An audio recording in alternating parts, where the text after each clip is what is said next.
Hello students, आज हम काल श्रेणी विश्लेषण में ही आगे की स्टेप ले रहे हैं। वो है विधियां, है ना। पिछले वाले वीडियो में हमने उसका आशय, उसके संगठक, महत्व आदि चीजों को समझा था। संगठक में से एक भाग आप यहाँ पर देख रहे हैं। मूल समंग अगर हैं तो उसके 2 या 3 भाग किए जा सकते हैं। अगर हम 3 को देखें तो पहला है ट्रेंड टी, अल्पकालीन उच्चावचन SH और अनियमित उच्चावचन इरेगुलर फ्लक्चुएशन।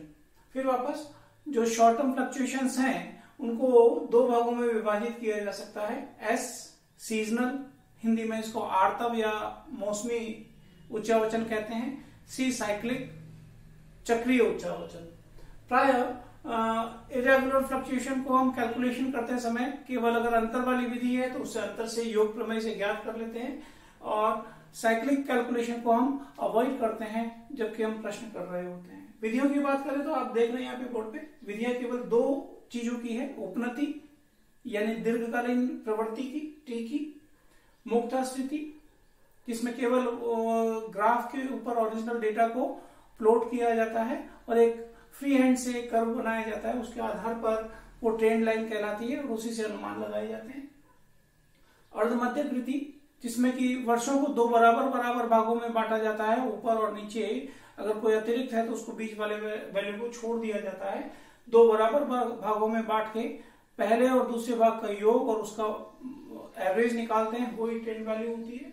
ऐसे चरमाती रीति जिसको आज हम विशेषता समझने वाले हैं, ये 3 वर्षीय, 5 वर्षीय, 7 वर्षीय यानी विषम संख्या के हो सकते हैं, या फिर ये सम संख्या के यानी कि 2 वर्षीय, 4 वर्षीय, 6 वर्षीय माध्य हो सकते हैं। दोनों में मामूली सा फर्क है, प्रोसेस एक ही है, पर एक अंतर होता है। जब सम वर्षीय होते हैं 4, 6 और 8 तो हमें टोटल को सेंटर करना पड़ता है, क्योंकि ट्रेंड वैल्यूज जो हम कंप्यूट करते हैं, एवरेज जो हम कंप्यूट करते हैं, वो किसी वर्ष के सामने होना चाहिए।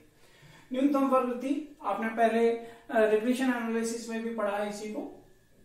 y is equal to a plus bx, और 2 सब इक्वेशन से फिर वापस a और b की वैल्यू ज्ञात करके हम इक्वेशन तैयार करते हैं। यहाँ पर टाइम सीरीज इक्वेशन वही कहला जाती है, जहाँ पर x जो है वो जैसे हम डेविएशन लेते थे, dx निकालते थे x माइनस x बार या x माइनस a करके, उसी प्रकार से x सीरीज यहाँ पर तैयार की जाती है। क्योंकि प्रश्न में तो केवल y सीरीज ही होती है, ओरिजिनल डेटा ही प्रश्न में होते हैं, x नहीं होती। न्यूनतम वर्गवृत्ति में सरल रेखीय भी बनती है और परवलय वक्रवृत्ति, पैराबोलिक कर्व मेथड भी बनता है।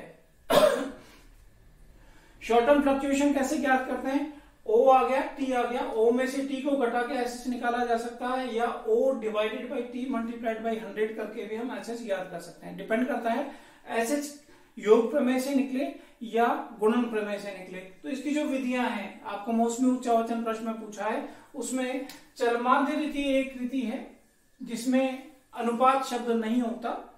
तो इसके लिए तो हम योग प्रमेय काम में लेते हैं जब SH ज्ञात कर रहे होते हैं। S निकालने से ठीक पहले SH निकालने के लिए योग प्रमेय, और बाकी सब रीतियों के लिए यहाँ पर हम अल्पकालीन उच्चावचन ज्ञात करने के लिए गुणन प्रमेय काम में लेते हैं। अब विधि की बात करें, नॉर्मली हम I को इग्नोर करते हैं, पर चलमाध्य रीति से अगर हमने S ज्ञात किया है तो I भी हम ज्ञात कर लेते हैं। SH क्या करेंगे, O में से T और SS दोनों का योग घटा देंगे तो क्या आ जाएगा, I आ जाएगा। तो इस प्रकार से I ज्ञात कर सकते हैं। आर्तव विचरण सूचकांक में यह माना जाता है कि ट्रेंड एब्सेंट है, उपनति नहीं है, और फिर आर्तव विचरण यानी कि सीजनल इंडाइसेस हम ज्ञात करते हैं। चलमाध्य रीति, यही रीति जो हम आज समझने जा रहे हैं, वो चलमाध्य में यहाँ पर भी बेस बनेगी और चलमाध्य अनुपात में भी बेस बनेगी ये रीति। प्रवृत्ति अनुपात, उपनति जब हम ज्ञात करेंगे न्यूनतम वर्गवृत्ति से, जब उपनति को ज्ञात करेंगे, ट्रेंड को ज्ञात करेंगे, तो वो इसके लिए आधार बनेगी। और श्रृंखला मूल्यानुपात में हमने जैसे इंडेक्स नंबर में पढ़ा था कि मूल्यानुपात ज्ञात करेंगे, प्राइस रिलेटिव्स की तरह अपन इसको वैल्यूज को ज्ञात करेंगे, और फिर उसके बाद में सीजनल इंडाइसेस उनके ज्ञात करेंगे। तो ये रीतियां हैं दोनों, ट्रेंड की और मौसमी उच्चावचन की। आज हम देख रहे हैं उसमें जो चलमाध्य रीति को, चलमाध्य रीति मूविंग एवरेज मेथड, अगर अपन इसको अप्लाई करें तो प्रश्न में आप देख रहे हैं यहाँ पर कि ईयर्स दे रखे हैं और वैल्यूज दे रखी है। वैल्यू में क्या लिखा हुआ है ऊपर देखिए y, क्या इसको x कहते हैं? तो याद रखिए इसको x नहीं कहते। कैलकुलेट कैसे करें कि अभी मैंने जैसे बोला कि दो तरीके हैं, 3 वर्षीय, 5 वर्षीय और 7 वर्षीय। प्रश्न में जैसा दे रखा हो तो या तो विषम संख्या में होगी या सम संख्या में होगी। तो विषम संख्या में कोई सा भी हो, चाहे 3 वर्षीय हो, चाहे 5 वर्षीय हो, चाहे 7 वर्षीय हो, इसी तरीके से करेंगे जैसे कि अपन ये कर रहे हैं। 3 yearly moving totals and averages. जो 3 ईयरली मूविंग एवरेज है उसी को हम टीवी कहते हैं। चलते जाइए और टोटल करते जाइए, इसका मतलब ये है जैसे पहले 3 वैल्यू, तो ये 3 है, इनका योग करेंगे, कहां पे लिखेंगे? इनके सेंटर में, यानी कि किसके सामने? 2012 के सामने, यहां पर योग में कर लेता हूं। 6 और 5 11, 12 13 14, फिर एक ऊपर से छोड़िए, नीचे से एक बढ़ाइए, तो 6 और 5 11, 11 और 4 15, इसका योग है। कहां पे लिखा जाएगा? इन तीनों के सेंटर में, ऐसे, है ना। फिर अब 3 वैल्यू कौन सी लेनी है? ऊपर से एक छोड़ना है, ये वाला, और नीचे से एक बढ़ाना है, ये वाला। तो 6 और 4 10, 10 और 9 19, तो इन तीनों का टोटल लिखेंगे कहां? इन तीनों के सेंटर में, यानी कि 2014 के सामने, यहां पर 19। ऐसे ही एक छोड़ के एक आगे लेना है, तो ऊपर से 6 छोड़िए, नीचे से 8 को बढ़ाइए, अगला वैल्यू आएगा इसके सामने 13 और 8 21। ऐसे ही एक छोड़िए ऊपर का, तो ये 15 और 9 24। ऊपर से एक छोड़िए तो 25, फिर ऊपर से एक छोड़िए, 8 को छोड़ेंगे 29, और उसके बाद में हम अगर एक छोड़ देंगे तो नीचे से एक बढ़ाने को नहीं है, यानी कि 3 का टोटल नहीं कर पाएंगे, तो ये ऑटोमेटिकली स्वतः ही छूट जाएगा ये प्लेस यहाँ पर। ये जो 3 वर्षीय योग आया है, तो इसमें भाग कितने का देंगे हम? 3 का भाग देंगे तो क्या आ जाएगा? इनका एवरेज आ जाएगा जो इनके सामने है। पहला एवरेज जो यहाँ पे लिखेंगे, देखिए ध्यान से, वो किसके सामने? सन 2012 के सामने, दिए गए वर्ष के सामने मूविंग एवरेज यानी कि ट्रेंड वैल्यू आना चाहिए, ताकि उसकी तुलना जो मूल वैल्यू है उससे की जा सके। यहाँ पर, है ना, इसके सामने चाहिए। ये इंपॉर्टेंट बात हो गई, क्योंकि 4 वर्ष करेंगे तब इस बात का प्रभाव पड़ेगा। 3 का इसमें भाग दे दीजिए,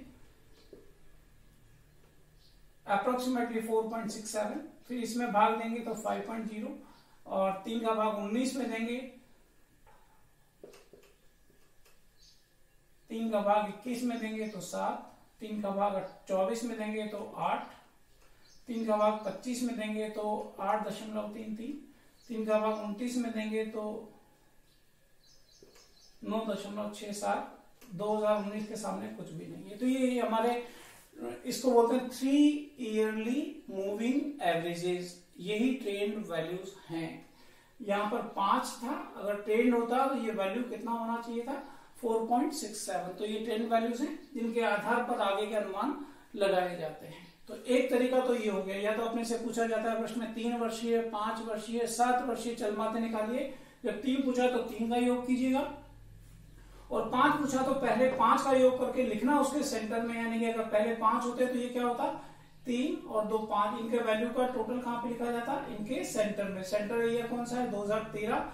2013 के सामने पहला वैल्यू आता अगर ट्रेंड 5 वर्षों के आधार पर होता। फिर इसमें भाग कितने का देते? 5 का देते, क्योंकि आपने टोटल 5 का किया है। तो ये पहला तरीका है 3 ईयरली मूविंग टोटल्स। अगर प्रश्न में अपने को 5 ईयरली दे रखा हो,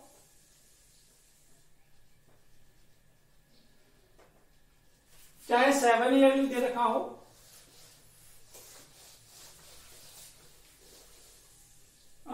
चाहे 9 ईयरली दे रखा हो, तो उसको करने का तरीका तो सेम ये का यही रहेगा। लेकिन अगर समवर्षीय हो, यानी कि 2 वर्ष हो, 4 वर्ष हो, 6 वर्ष हो, तो कैसे होगा वो हम यहां पर देख रहे हैं। एग्जाम्पल के तौर पे मान लेते हैं 4 ईयरली मूविंग, पहला कॉलम टोटल का, वैसे ही जैसे कि यहां पर बनाया था आपने।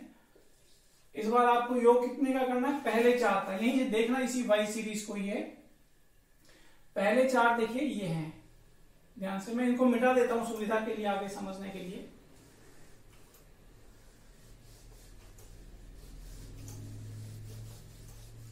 पहले 4 कौन से हैं? ये चारों, और इनका सेंटर कहां है? 2012 और 13 के बीच में, ना 12 के सामने ना 13 के सामने। तो ये जो टोटल लिखा जाएगा, समझाने के लिए मैं यहाँ पे लिखता हूं कि 2012.5 के सामने ये टोटल लिखा जाएगा। कितना? 5 और 3 8 और 10 18 यहाँ पर। फिर मूविंग एवरेज मतलब ऊपर से एक छोड़िए, नीचे से एक वैल्यू बढ़ाइए। अगली बार इस 3 को छोड़ दीजिए, नीचे से 9 को बढ़ा दीजिए। योग होता है 6 और 5 11 और 4 15, 15 और 9 24, है ना। 24 लिखा कहां जाएगा? 24 लिखा जाएगा इन चारों 12 13 14 और 15 के बीच में, है ना। इनका बीच क्या है? ये 13.5 इसके सामने। ऐसे ही अगला वैल्यू आएगा वो 14.5 के सामने। इसी क्रम से वो बीच में लिखते चले जाएंगे। उनको हम यहां पर, यहां पर, यहां पर और यहां पर योग करना है 4 का और लिखना है अपने को। 5 को छोड़िए और 8 को लीजिए। 6 और 4 10, 10 और 9 19 और 8 27। ऐसे ही 6 को ऊपर से छोड़िए, बढ़ाइए तो ये योग हो जाएगा 28। फिर 4 को छोड़िए और 10 को लीजिए तो 34। फिर 9 को छोड़िए और 12 को लीजिए तो ये 37। उसके बाद में 8 को छोड़ेंगे तो नीचे एक और नहीं है अपने पास में वैल्यू। 4 का योग करना है, 4 होने चाहिए। लास्ट में 3 रह जाते हैं, अगर इसको छोड़ दें हम तो उसको इग्नोर करेंगे। तो इसका मतलब क्या हुआ कि यहां पर ये वैल्यूज नहीं है, है ना। खास बात क्या थी? ट्रेंड या उपनति दिए गए वर्ष के सामने आनी चाहिए, परंतु ये नहीं है। टोटल दिए गए वर्ष के सामने ना ये 12 के सामने है ना ये 13 के सामने है। तो अब एक नई स्टेप इसमें की जाती है। जब आप 3 वर्षीय 5 वर्षीय 7 वर्षीय मूविंग टोटल से एवरेज लेते हैं तो वहां पर ये स्टेप नहीं है जो हम यहां पर कर रहे हैं। उसका नाम है टोटल सेंटर्ड।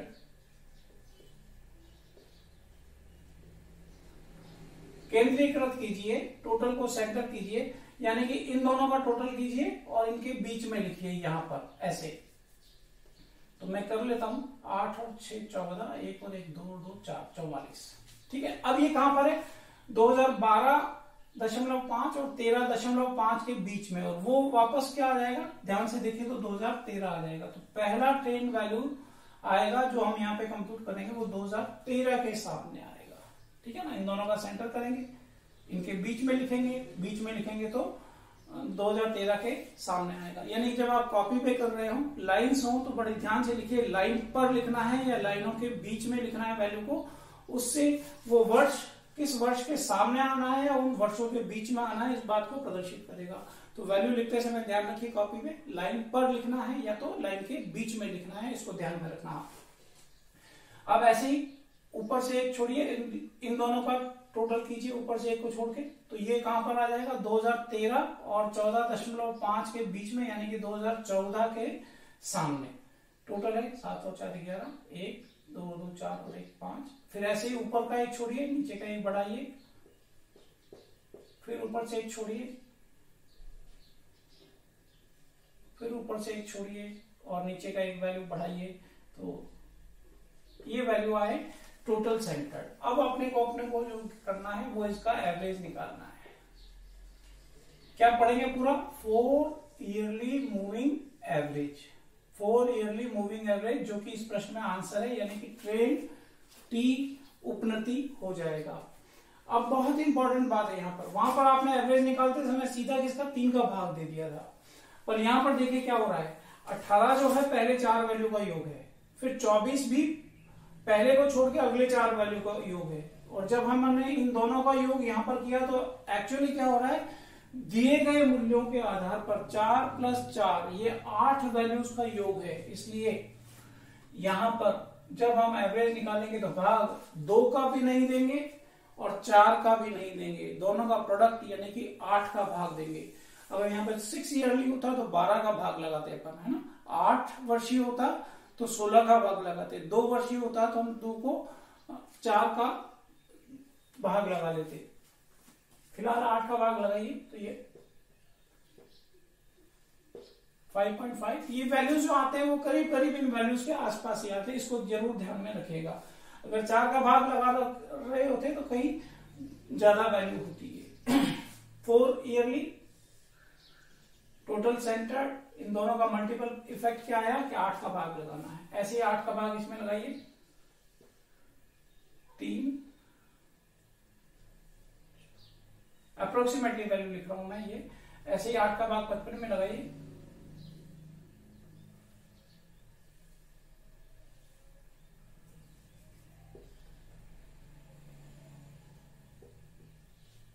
ऐसे ही इसमें लगाइए, ये 6.9 आ जाएगा, फिर 8 का भाग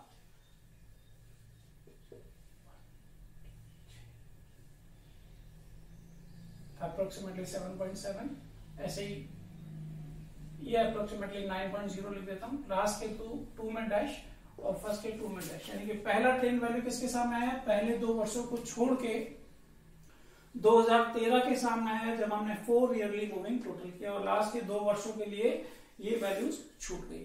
तो इस प्रकार से हम चल माध्य रीति का उपयोग करते हैं। प्रश्न में 2 वर्षीय, 4 वर्षीय, 6 वर्षीय दे रखे हो, तो ये जो आप रेड इंक में देख रहे हैं, इस तरीके से कैलकुलेशन करनी है।